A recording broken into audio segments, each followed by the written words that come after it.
ಎಲ್ರಿಗೂ ನಮಸ್ಕಾರ. ನಾನಿವತ್ತು ಕೊಡಚಾದ್ರಿ ಬೆಟ್ಟಕ್ಕೆ ಹೋಗ್ಬೇಕು ಅಂತ ಹೊರಟಿದ್ದೀನಿ.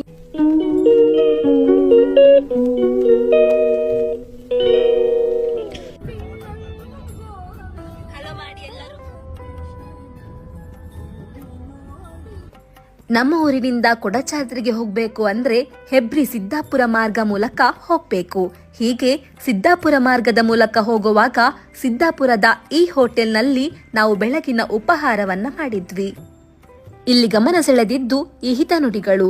ಕನ್ನಡದ ಹಿತನುಡಿಗಳನ್ನ ತುಂಬಾನೇ ಅಚ್ಚುಕಟ್ಟಾಗಿ ಇಲ್ಲಿ ಬರೆದು ಹಾಕಿದ್ದಾರೆ.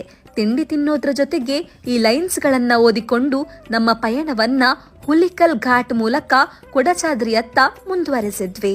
ತಲುಪುವ ಜಾಗಕ್ಕಿಂತ ಸಾಗುವ ದಾರಿಯೇ ಸುಂದರವಾಗಿರುತ್ತೆ ಅನ್ನೋ ಮಾತಿನ ಹಾಗೆ ಸಿದ್ದಾಪುರದಿಂದ ಕೊಡಚಾದ್ರಿವರೆಗಿನ ಮಾರ್ಗ ನಯನ ಮನೋಹರವಾಗಿತ್ತು.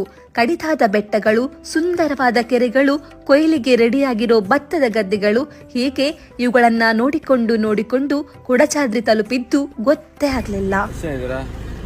2,500 ಬಾಡಿಗೆ ಇರುತ್ತೆ. ಫಸ್ಟ್ ಟೋಲ್ ಎಂಟ್ರಿ ಇರುತ್ತೆ, 50 ರೂಪೀಸ್ ಒಬ್ಬರಿಗೆ.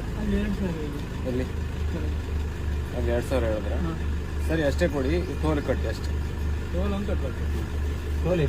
ಟೋಲ್ ನಿಮಗೆ 8 ಜನ ಅಂದ್ರೆ 580 ಬರುತ್ತೆ. ಕೊಡಚಾದ್ರಿ ತುತ್ತ ತುದಿ ತಲುಪಬೇಕು ಅಂತ ಹೇಳಿದ್ರೆ 2 ಮಾರ್ಗ ಇದೆ. ಒಂದು ಚಾರಣದ ಮೂಲಕ ತಲುಪಬೇಕು, ಇಲ್ಲಾಂದ್ರೆ ಜೀಪ್ ವ್ಯವಸ್ಥೆ ಇರುತ್ತೆ. ನಮ್ಮ ವಾಹನಗಳಲ್ಲಿ ಈ ದುರ್ಗಮ ಹಾದಿಯಲ್ಲಿ ಸಾಗೋದಿಕ್ಕೆ ಆಗೋದಿಲ್ಲ. ನಾವು ಹೇಗೆಲ್ಲ ತುತ್ತ ತುದಿಯನ್ನ ತಲುಪಿದ್ವಿ ಅಂತ ನೀವೇ ನೋಡಿ. ನಾವೆಲ್ಲರೂ ಜೀಪ್ ಹತ್ತುತ್ತಿದ್ದಂತೆ ಬಿಸಿಲಿನ ತಾಪ ಜಾಸ್ತಿ ಆಗ್ತಾ ಹೋಯಿತು. ನಾವೆಲ್ಲರೂ ಹರಟೆ ಹೊಡೆಯುತ್ತಾ ನಗುತ್ತಾ ಬೆಟ್ಟಗಳ ತುದಿಯನ್ನ ತಲುಪಲು ಉತ್ಸುಕರಾಗಿದ್ದಾಗ ಆರಂಭದ ಸಂಭ್ರಮ ಮುಗಿಲು ಮುಟ್ಟಿತ್ತು. ಮೊದ್ಲಿಗೇನೋ ರಸ್ತೆಗಳು ಈ ರೀತಿ ಸುಗಮವಾಗಿ ಇದ್ವು.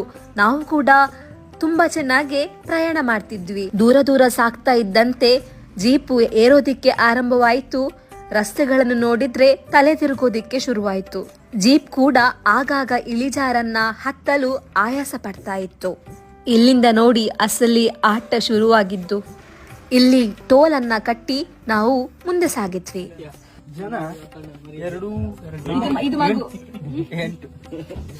ಬಹಳ ಅನುಭವಿ ಚಾಲಕನೊಂದಿಗೆ ಜೀಪ್ ಹೊರಟಿತ್ತು. ಅಂಕುಡೊಂಕು, ಉಬ್ಬುಗಳು, ಗುಂಡಿಗಳು ಇದ್ದ ರಸ್ತೆಗಳನ್ನ ಜೀಪ್ನಲ್ಲಿ ಕುಳಿತ ನಾವು ನೃತ್ಯ ಮಾಡ್ತಾ ಹತ್ತೋದಿಕ್ಕೆ ಶುರು ಮಾಡಿದ್ವಿ. ನಿಮ್ಮ ಡ್ರೈವಿಂಗ್ ಸೂಪರ್. ಆಲ್ಮೋಸ್ಟ್ ಬೆಟ್ಟದ ತುದಿಯಲ್ಲಿದ್ದೇವೆ. ನಿಮ್ಗೆ ಏನ್ ಅನಿಸ್ತಿದೆ? ಖುಷಿ ಆಗ್ತಾ ಇದೆ. ನೀವೆಲ್ಲ ಕೊಲ್ಲೂರಿಗೆ ಹೋಗಿರ್ತೀರಾ. ಕೊಲ್ಲೂರಿಗೂ ಈ ಕೊಡಚಾದ್ರಿಗೂ ಅವಿನಾಭಾವ ಸಂಬಂಧ